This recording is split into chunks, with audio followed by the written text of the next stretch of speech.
Hi viewers to everybody. Good morning. My name is Steve. I'm the owner, Steve Hoong. I'm the owner of this video account in this respective website, youtube.com. By the way, this video is not, this is not about Bangko Filipino related videos. This is not also necrological videos. A lot of you are interested and curious about this topic, about the I think you already know na news yung tungkol sa Mount Canlaon eruption 2024. Okay. Last December 8, a lot of this is not rumors anymore. This is true to life situation. Itong sasabihin ko with the English and Tagalog. I would like to inform to all viewers that the situation in Mount Canlaon eruption is not good anymore. The ashes that you saw in the news, videos in other social medias is true. The one ashes that erupts is in City of Bago, Negros Occidental. Totoo. Totoo yung nakita ninyo.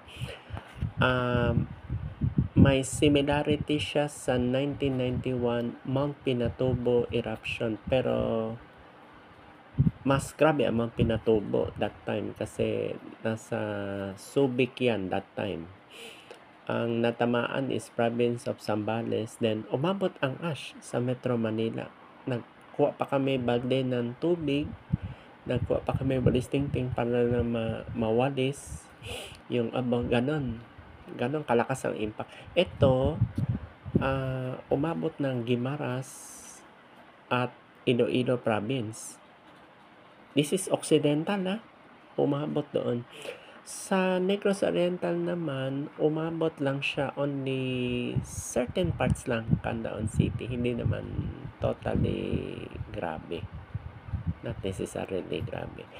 Na affected lang konti, pero na-evacuate. Okay. By the way, a lot of you are asking, malaki ba ang damage? Kung sa 6 kilometer danger zone, delikado siya. Oh, by the way, I'm not volcanologist. I'm just only informing to the public. By the way, this is already in need. Help talaga. Hindi to ordinary help. Actually, national government did something naman. The local government in Bago City and municipality of La Castellana needs help already. The provincial government may nagawa naman. Ang problem lang is food packages, housing. Baka mapilitan sila reconstruct whether they like it or not kasi walang alternative nakikita. By the way, kung in case magdo-donate kayo, hindi to ordinary donation. Kasi ang natamaan houses, schools, other barangay communities. So I hope that this video will caught and catch up attention. And please share this video in social media because wala nang alternative po. Grabe na po ang eruption sa Mount Canlaon.